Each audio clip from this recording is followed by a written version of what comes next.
Hi guys, எல்லாருக்கும் good morning. கொஞ்சம் மெதுவாக தான் பேசுவேன். ஏன் அப்படின்னா டாக்டர் கொடுத்தாரு.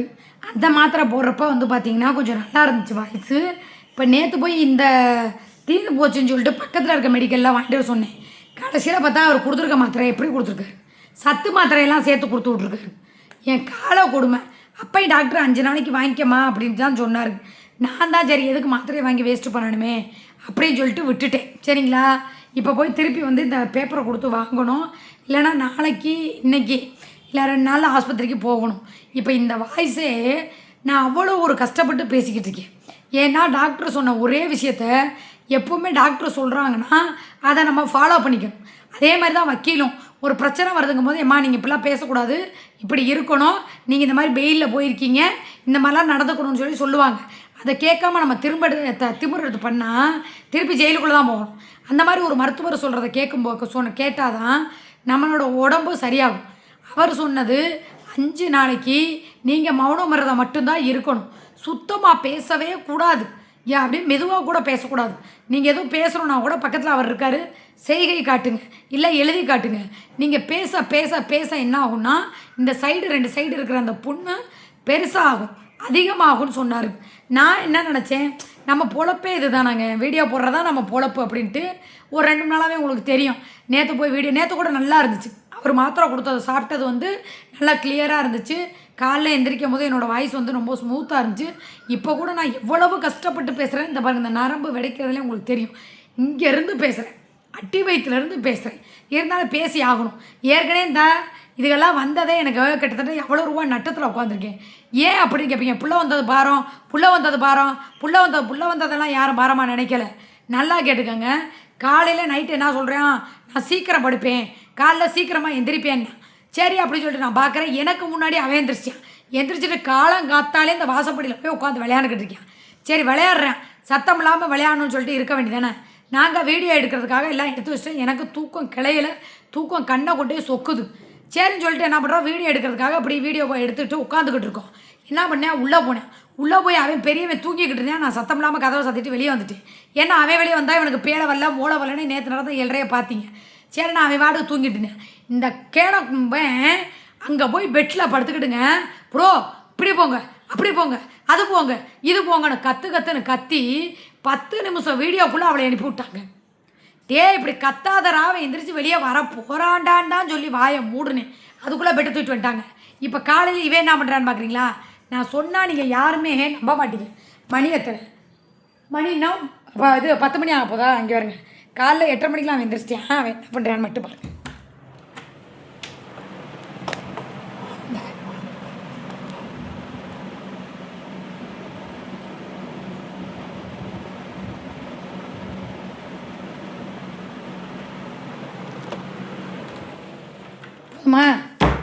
காலைல எத்தனை மணி 10 ஆகலை, 9 மணிக்கு எந்திரிச்சாச்சு. 9 மணிக்கு இப்படி எடுத்து விளையாடுற ஃபோனை நைட்டு 3 மணி 2 மணி எத்தனை மணின்னு எனக்கு தெரியறதில்ல. ஏன்னா இவங்கள்ட்ட கத்தி ரொம்ப மன உளைச்சல் ஆகுது, டென்ஷன் ஆகுதுன்னு நான் படுத்து தூங்கிடுறது. இவனெல்லாம் கை நீட்டி அடிக்கிறதுக்கே எனக்கு ரொம்ப நேரம் ஆகாது.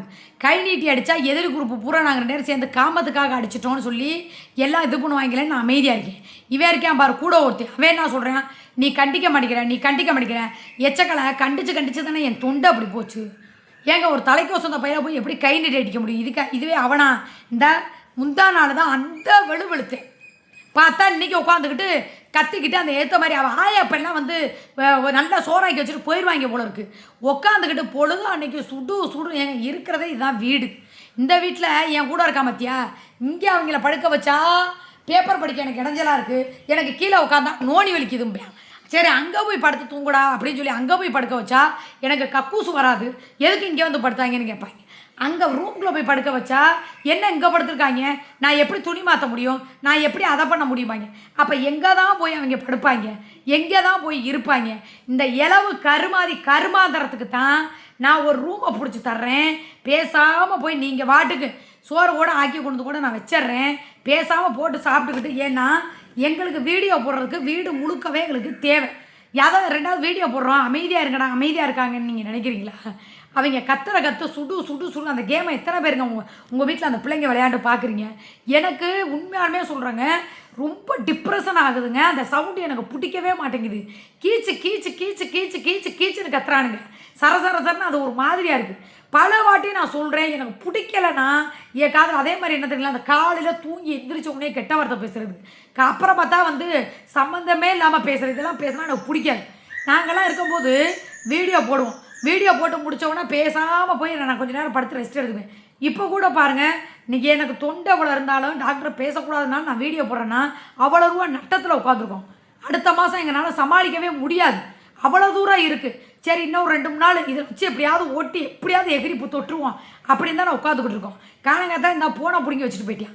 நான் சொல்கிறேன், கத்தாத கத்தாத கத்தி விளையாடாதன்னா புரோன்னு என் பொழப்பு பாதிக்குதா இல்லையாங்க? ஏங்க இது என்ன, நான் என்னப்பா நான் என்ன ஃபைனான்ஸ் பண்ணிக்கிட்டு இருக்கேனா, இல்லை கடவண்ணி வச்சு வியாபாரம் பேசுகிறேன்னா? நாங்கள் பேசுகிறதாங்க எங்களுக்கு தொழில். நாங்கள் எதையாவது ஒன்று பேசணும். இந்த ஃபேஸ்புக் நேற்று பாருங்கள், வெளியே போனேன், அழகாக அந்த கரும்பு ஒன்றுமே இல்லை, மாங்காய் திங்கிற வீடியோ தான் காமிச்சேன். பாண்டி கோயிலில் போய் அந்த மாங்காவை கடித்து சாப்பிட்டு ஒரு வீடியோ போட்டிருக்கேன். 1 மில்லியன் தொட்டிருக்கு. எத்தனை மணி நேரத்தில், என்ன 12 மணி நேரம் கூட 24 மணி நேரம் கூட ஆகலை. 1 மில்லியன் ஜூஸு, திருப்பி சாத்துக்குடி ஜூஸு.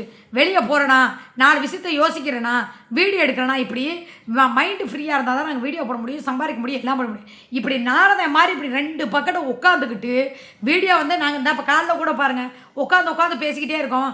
ஒரு வித்தியாசமாக எடுப்போம். ஏன்னா அடுப்படிக்கில் போய் வச்சு எடுத்தேன். ஒரு நாள் பெட்ரூமில் படுத்துக்கிட்டே எடுப்போம், ஒரு நாள் இங்கே சோப்பாட பேசுவோம், ஒரு நாள் அங்கே பேசுவோம், ஒரு நாள் அங்கே பேசுவோம். இப்படி ஒரு இடத்துல இருக்கணும். இருக்கிறவனுங்க பேசாமனா தான் இருக்கணும். காலைல 9 மணிக்கே பார்த்தீங்களா ஃபோன் எடுத்து சுடுறகம்மை வச்சுக்கிட்டு சுட்டுக்கிட்டு இருக்கேன்.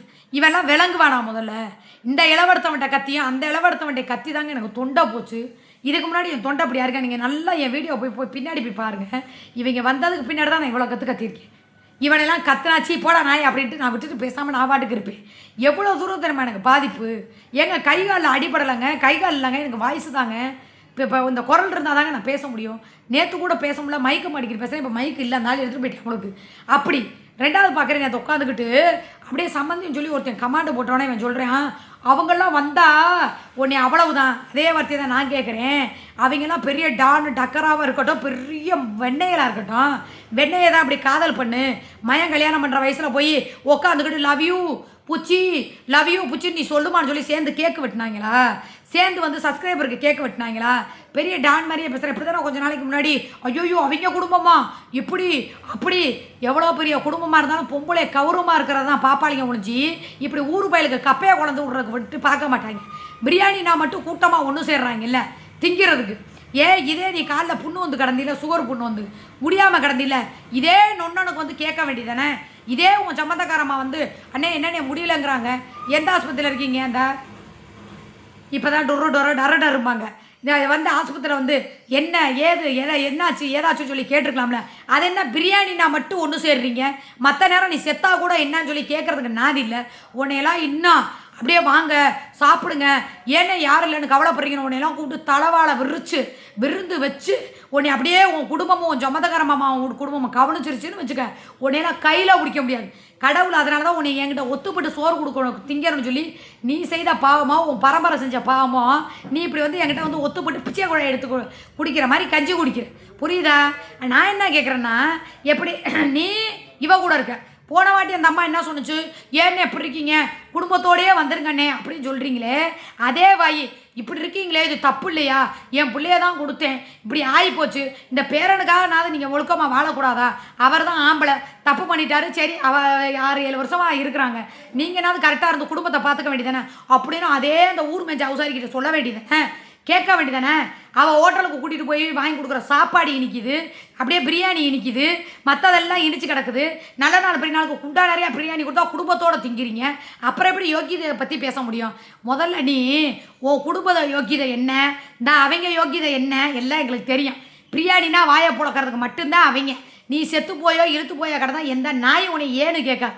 அதனால் வந்ததெல்லாம் இன்னமும் என்கிட்ட உருட்டிக்கிட்டு இன்னமும் என்கிட்ட மிரட்டிக்கிட்டு அப்படியே போலீஸ் ஸ்டேஷன் போகிறேன்னு சொன்னாலாம்.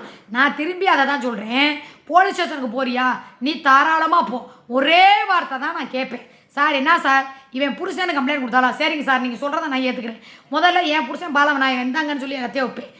அதே மாதிரி இவன் புருஷன் வந்து இவன் தான் சொல்கிறாளா? சரிங்க சார் நான் நீங்கள் சொல்கிறக்கே கட்டுப்படுறேன் சார். புருஷங்கிறதுக்கான ஆதாரத்தை உண்டானது எல்லாத்தையும் கொண்டு வர சொல்லுங்கள். இதை அப்படியே கோர்ட்டில் கொண்டே கொடுத்து இந்த மாதிரி இந்த அம்மா புருஷங்குது, இந்த ஆள் அந்த அம்மா பொண்டாட்டிங்கிறாரு. ஆனால் சட்ட ரீதியாக ரேஷன் கார்டோ ஓட்டர் ஐடியோ ஆதார் கார்டோ மற்றபடி பேங்கோ எதுலேயுமே இவன் புருஷங்கிற ரெக்கார்டு எதுலையுமே கிடையாது. ஆனந்தங்கிறவ தான் புருஷன். அப்போ இவன் யார்? இவன் பொண்டாட்டி யார்? அவள் புருஷன் யார்? கையை ஆப்ரேஷன் பண்ணும்போது மெடிக்கல் ரிப்போர்ட் கேட்பல, மெடிக்கலில் ஆப்ரேஷன் பண்ணியிருக்கா இவளுக்கு. அப்போ அந்த ஆப்ரேஷனில் கையெழுத்து போட்டது யார்? சரத்து. ஆதார் கார்டில் இருக்கிறது யார்? ஆனந்த். தேஞ்ச ரெக்கார்டாக இருந்தாலும் உண்மை தானே. உண்மையை எத்தனை வாட்டி பேசினாலும் ஏன் நீ அப்படியே அந்த கள்ள புருஷங்க லிஸ்ட்டெல்லாம் மறைக்கலாங்கிறியா? முந்தா நாள் அப்படி தான் உட்காந்துக்கிட்டு அவன் யார்? அந்த கேடுகட்ட கேப் மாதிரி முள்ள மாதிரி முடிச்சு வைக்க பயிலுக்கு பக்ரீத்து வாழ்த்து சொன்னான். அப்போ இவன் கூட்டி கொடுத்துருக்க மாட்டான்னு என்ன நிச்சயம்? இவன் பல பேருக்கு கான்ட்ராக்ட் பேசி தானே அனுப்புனேன். இப்போ மட்டும் அப்படியே ரொம்ப நல்ல ஒரு மாதிரி சரி நேற்று போன் இல்லை வீடியோ போட்டியில் நான் ஏன் நைட்டு 9 மணி லைவில் வந்து இருங்க பப்பு முடிவேலை நைட்டு 9 மணி லைவில் பக்கத்தில் தான் படுத்திருந்தேன். நான் பேசாமல் ஏன் அமைதியாக இருந்தேன் தெரியுமா? இவனை நாடுற கிளி வந்து என்னால் பேச முடியலை. இவன்ட கத்தி ஏன் நம்ம வந்து திரும்பி காலையில் வீடியோ பொண்ணு பொழப்புக்கிட்டு போவோமேட்டு நான் பேசாமல் இருந்தேன். அதனால் என்ன சொல்கிறேன் அப்படின்னா, நீ ஏன் நல்லா பச்சையாக ஊர் பயிலுக்கு கூட்டி கொடுத்து எங்கே அடுத்தவன்ட படுக்கும்போது வேறு திரும்பணும்னு சொல்லி தான் கள்ள புருஷனுக்கு கப்பையை பிறந்து கட்டுறதுக்கு ஏசியை வாங்கி மாட்டியிருக்கேன். வெளியே படுத்துக்கிட்டு கப்பையை பிறந்தா வேர்க்கும்னு சொல்லி தான் ஏர் கூலர் வாங்கி கொடுத்துருக்கேன். ஒன்றை மாதிரி ஒரு கூட்டி கொடுக்குறவன உலகத்தில் பார்த்துருக்கம்மா? சொல்லு பார்ப்போம். நீ எதுக்கு வந்து கூத்தியால் வந்து இது அப்படி இருக்குமோ அது அப்படி இருக்குமோ? தாராபுரம் போனதை பாலாக்கிட்ட படுத்துட்டு போல. சரி படுத்தாதான் என்ன தப்பு? ஏன் புருஷங்கிட்ட படுக்கிறேன். ரெண்டாவது அவன் படுக்காதே நீ படுக்க போகிற. நீ எப்போவுமே பல பேர் ஓட்டின வண்டியை தானே நீ ஓட்டுவ. அப்படி தானே பல பேர் அவளை ஓட்டின வண்டியை நீ இழுத்துக்கிட்டு வந்திருக்க. நீ தான் வந்து இதுவேன்னு சொல்லி சட்டத்துக்கு முன்னாடி நான் போனேன்னு வச்சுக்கவேன். உங்களோட மல்ல மாதிரித்தனம் முடிச்ச வச்சுக்கேத்தான நான் சொன்னேன்னு வச்சுக்க. நீங்கள் எதில் ஃபோர்ஜரி வேலை பண்ணியிருக்கீங்கன்னு சொன்னேன்னா தூக்கி 2 பேருமே உள்ளே போயிடணும். மரியாதையாக இருந்துக்கணும். என் வாயெல்லாம் பிடுங்கக்கூடாது. அதில் என்னென்ன முள்ள மாதிரி முடிச்சு வைக்க நான் பண்ணியிருக்கேன். என்ன பொண்டாட்டி, என்ன புருஷன், என்ன டைவர்ஸு, என்ன போலீஸ் ஸ்டேஷனு. நான் வர்றேன். இன்னமும் நீ வந்து அந்த டான் இருந்தாங்க மிரட்டினாங்கல்ல, அந்த மாதிரி இந்த டானை மிரட்டாத. இந்த டானுக்கு ஒரு குண்டா பிரியாணி வாங்கி கொடுத்தா போதும். எது உன் சம்மந்தி டானுக்கு ஒரு குண்டா பிரியாணி போதும். புரியுதா? அப்படியா சம்மந்தி? நீங்கள் காதல் பண்ணுங்க சம்மந்தி, ஒன்றும் பிரச்சனை இல்லை. அண்ணே நீங்கள் மட்டும் வந்துருங்கண்ணே. அவங்க எவ்வளோ பார்த்தா என்னங்க? அப்போ எல்லாமே தெரிஞ்சுதான் எல்லாமே இது பண்ணி தான் நமக்கு சோறு கிடச்சா போதும், நமக்கு திங்கிறதுக்கு கிடச்சா போதும்னு சொல்லியிருக்காங்க. அப்படியே அவங்கள பேசுனா என்ன கிழிச்சு தள்ளுவேன்? என்ன அவங்க வந்து கிழிச்சு தள்ள போகிறாங்க? கிழிக்க வந்தாங்கன்னா அவங்கள நான் கிழிப்பேன். நார கிளி. ஏண்டா இது ஒரு குடும்பம், இதுக்கு நீ வந்து கிழிக்கிறதுக்கு பேசுறதுக்கு வர்றியா? அவங்க ஒன்றுமே பேசலை, எப்படி பேசுவாங்க? பேசுனாதான் இங்கே பிரியாணி போகாதுல்ல. அதனால தான் ஒரு குண்டா பிரியாணிக்கு பேசாமல் இருக்காங்க. இந்த பொழப்புக்கு வேறு ஏதாவது நான் நல்லா சொல்லிடுவேன். ஏன் காசு தான் நீ என்ன உழைச்சா சம்பாதிக்கிற? சொல்லு. பப்பாட்டியை பேசி சம்பாதிக்கிற காசு உழைச்சி திங்கிற மாதிரி பேசுகிற. உழைச்சி நீ கொடு, நான் எதுவும் பேச எனக்கு ரைட்ஸ் இல்லை. என்னைய பேசி சம்பாதிக்கிறதுல நான் பேச தான் செய்வேன். இதே அக்கறை அண்ணனுக்கு முடியலங்க போது துடிச்சிருக்கணும், தவிச்சிருக்கணும், ஓடி வந்து ஆஸ்பத்திரியில் பார்த்துருக்கணும். அப்போல்லாம் துடிக்காத சம்பந்தி இப்போ பிரியாணிக்கு மட்டும் துடிக்குதா? அப்படியே உனக்கு கடந்துருக்கா? ரொம்ப அக்கறை மாதிரி இருந்தால் கிளம்பு. நேற்று அப்படி தான் சொல்கிறேன். வீடெல்லாம் கட்டி கொடுத்துட்டு எல்லாம் நான் செட்டில் பண்ணிட்டு நான் கிளம்பிடுவேன். நான் போய் என் பிள்ளைக்கு பார்க்க போகிறேன். நல்லா பாரு, சனியனை என்னைக்கு நான் தோலப்பமேன்னு சொல்லி ஒரு காலத்தில் நீ இல்லைன்னா ஒரு நிமிஷம் வாழ முடியாது நினச்சவன் நான் தான். இப்போ சொல்கிறேன், கிழவன் நீ என்னைக்கு போவேங்கிறத நான் நிம்மதியாக இருக்கேன். நான் வாட்டுக்கு இப்போ வெச்ச பொருள் வச்சிருந்த நைட்டில்ரா சப்பாத்தியை திங்கிறேன். தின்னுட்டு நான் லைவ் முடிச்சுட்டு வெளியே வர்றேன். இப்படியே ஒரு மாதிரி தின்னேன். என்னடா அப்படிங்கிறேன், வெறும் சப்பாத்தியாக தின்னுக்கிட்டு இருக்கேன். தொக்கு வையி தொட்டு நக்கித்தியான் பாதியை இத்தனையோடு சட்டியில் கிடக்குதான். அதை எடுத்து அங்கேருந்து இங்கே எடுத்து திங்கிறதுக்கு வலிக்கு நான் சூனா. அப்போ எவ்வளோ சொகுசாக இருக்கேன் சொல்லு பாப்பா. என்னமோ சோறே திங்க மாதிரி மத்தியானம் தான் தின்ன சொத்தை நீங்கள் பார்த்தீங்க. ஒரு மனுஷனுக்கு எப்படிங்க அப்படி பசிக்கும்? கடலை வறுத்து வச்சுருந்த கடலையை கொண்டே கொடுத்தேன். சரிந்தா தின்னு அப்படின்னு இவ்வளோ கடலையை கொண்டே கொடுத்தேன். தின்றுருக்கேன். திருப்பி வந்து பார்த்தா நைட்டு சப்பாத்தி வந்து சாப்பிட்ருக்கேன். அந்த தொக்கு சரி நீனா தின்னு, நான் வெறும் சப்பாத்தியோட தின்னுக்கிறேன்னு தான் வச்சேன். என்னமோ சோறே வைக்காத மாதிரி. ஆனால் தின்னுட்டு இவன் திங்கலை அப்படின்னு சொல்லி பேசுகிறான் பார்த்தீங்களா? இவெல்லாம் ஒரு நாளைக்கு விக்கி செரிக்காமல் தான் மடிய போகிறேன். நல்லா பார்த்துக்கங்க. போதும் மக்களே, ரொம்ப பேசுனாலும் எனக்கு தொண்டை வலிக்குது. அதனால் 12 மணி லைவ் வீடியோ கண்டிப்பாக குக்கிங்கோடு வரும். இனிமேல் ரெகுலராக வீடியோ வந்துடும். எவன் என்ன பண்ணாலும் சரி, எது பண்ணாலும் சரி, எனக்கு தேவையில்லை. என்னோடய வீடியோ வரும். சரியா? ஓகே, பாய்.